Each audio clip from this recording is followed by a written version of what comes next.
and bring him home with his aeroplanes.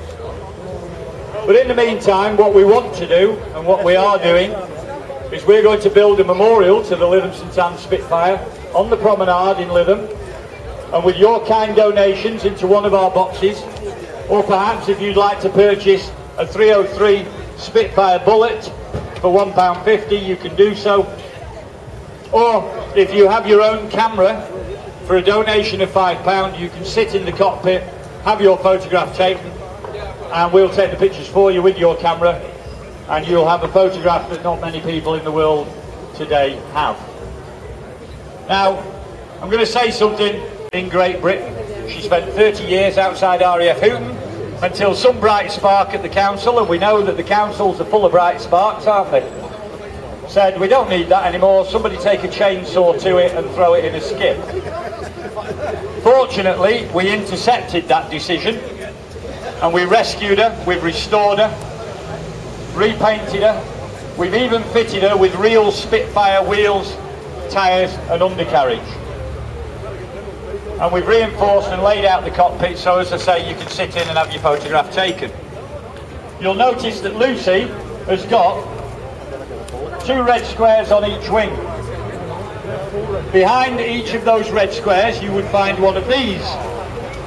This is the Browning 303 machine gun.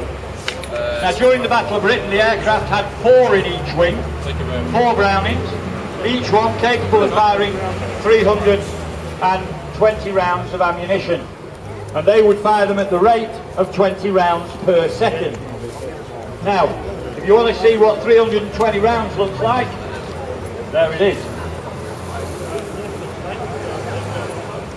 There you go. Now, you may have heard the phrase, he went the whole 9 yards.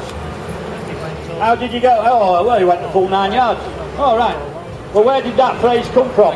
I shall tell you.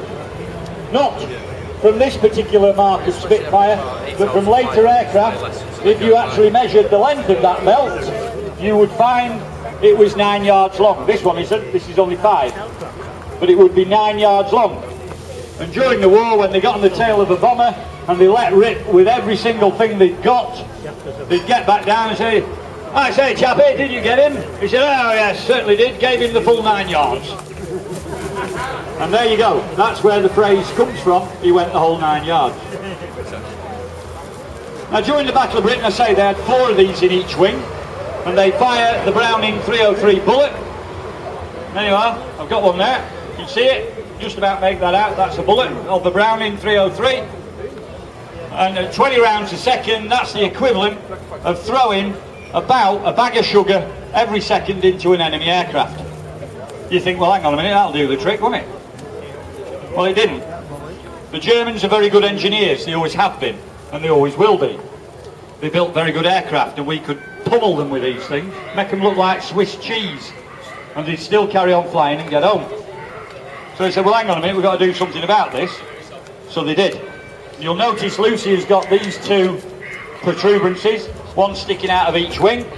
They are the Hispano 20mm cannon, and they fire the 20mm cannon shell. And I think you'll agree that the 20mm cannon shell is somewhat bigger and more impressive than a Browning bullet. And it's called a shell and not a bullet because you'll notice it has a brass tip. The brass tip is a detonator for the explosive that resides inside it. So when this one hits, it doesn't just make a bigger hole, it actually goes bang when it gets there. It is invariably filled with magnesium, and the reason it was filled with magnesium is because magnesium burns without oxygen, and at 30,000 feet, some idea, 150 yards is probably about that yellow skip down the road, and that's how close they had to get.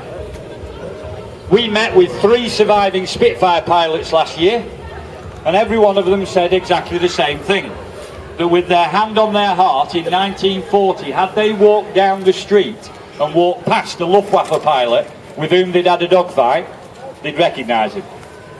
That's how close they got. Incredible. And what I'm going to do as well is ask you this. I'm going to ask a favour of you. I'm going to ask you a big favour because it's a bit traumatic for you, but what I'm going to ask you to do is to remember me. And when I say remember me, I mean remember me to remember them. I wouldn't be that conceited. And we're all going to remember them through me all at exactly the same time, because we're going to do it through memory by association. So what I want you to do is this summer, when you're jetting off on your holidays and you're sat in a big comfy aeroplane and you're sat in a nice comfy seat and you can breathe normally and it's pressurised and you're warm, and maybe like this lady here, you're sat in first class having tea and tiffin. I want you to think about this. You'll be cruising at about 35,000 feet. Imagine you are 20 years old. You are crammed in that tiny cockpit, and believe me, it's crammed. So you're wedged in that tiny cockpit. You are flying at about the same height as the airliner you're sat in. The only difference is this. It's not pressurised, you've nothing to keep you warm. The only way you can breathe is to keep a mask stuck to the front of your face. You've had 7 to 10 hours of flight training, you've got 16 seconds of ammunition, you're travelling at 400 miles an hour, and the guy behind wants to kill you. If they weren't the bravest men that ever lived, I don't know who was. What they did was absolutely incredible, and it deserves this memorial that we want to build. So ladies and gentlemen, it's lovely to have a nice crowd, and hidden in the middle of you over there and there are 2 donation boxes. We've got the photographs at £5 each with your own camera, or the bullets at £1.50. Please dig deep, give us your loose change. If you've got no loose change, don't worry, because we'll take 5s, 10s, 20s, Thai bar, yen, euros, anything you care to throw at us. But I will make you a promise in return that every single penny that goes into this fund will go to the fund. Every penny you give us will go to the